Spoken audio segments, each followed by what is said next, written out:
দেখো তোমাদের সামনে কি নিয়ে এসেছি, আম পোড়া। না না, শরবত খাবো না, আমি করব আম পোড়ার পোস্ত সজনে ডাঁটা আলু দিয়ে। তা কিভাবে করি দেখে নাও, চলো ভিডিওটা দেখো।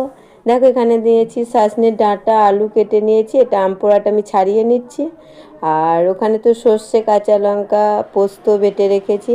তা একটু কড়াই তেলের মধ্যে কালো জিরে দিয়ে সজনে ডাঁটা আর ছোটো ছোটো কুচি কুচি করে আলু কেটে নিয়েছিলাম, ওটা একটু ভালো করে ভেজে নেবো, সুন্দর করে ভেজে নেবো।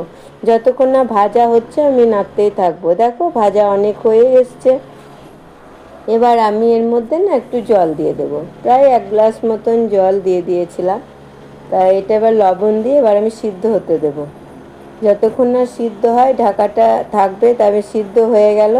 দেখো আমি এবার এই রকম সমেতই না একটু জল জল থাকবে, এই সময় আমি নামিয়ে নেব কিন্তু, কারণ একদম জলটা শেষ হয়ে গেলে নাও না, জলটা থাকবে জল সমেত। কড়াইয়ের মধ্যে তেল দিয়ে 5 ফোড়ন আর শুকনো লঙ্কা দিয়ে দিলাম। আমের যে পাল্পটা ছিল ওটা আমি তেলের মধ্যে দিয়ে একটু ভালো করে নাড়িয়ে কষিয়ে নিলাম। তারপরে আমি দিয়ে দেবো যে সর্ষে আর পোস্তটা বেটে রেখেছিলাম কাঁচা লঙ্কা দিয়ে, সিলে বাটা। হ্যাঁ, তবে কিন্তু সর্ষের ভাগটা বেশিই ছিল, সাদা না পোস্তর ভাগটা বেশি ছিল, সর্ষেটা কিন্তু 1 চামচ ছিল, আমি একটু ভুল বলে ফেলেছিলি। পোস্তর ভাগ বেশি থাকবে, সর্ষেটা 1 চামচ। তো দেখো ওই চাশনি ডাঁটা জল সময় যেটা তুলে নিয়েছি, এবার আমি এটার মধ্যে দিয়ে দেবো কড়াইয়ের মধ্যে। এবার ভালো করে নাড়তে থাকবো। এবার একটু হতে দেব, কারণ যেহেতু পোস্তটার আমটা দিলাম তো ওই জন্য একটু বেশি হতে দেব না, কারণ পোস্ত বেশি তো হতে দিতে লাগে না, অল্পই হয়।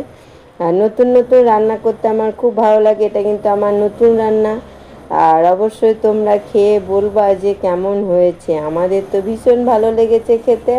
আর সুন্দর ছিল রান্নাটা, একদম গরম গরম ভাত দিয়ে খুব সুন্দর লাগে খেতে, না খেলে না বোঝাই যাবে না রান্নাটা কেমন হয়েছিল।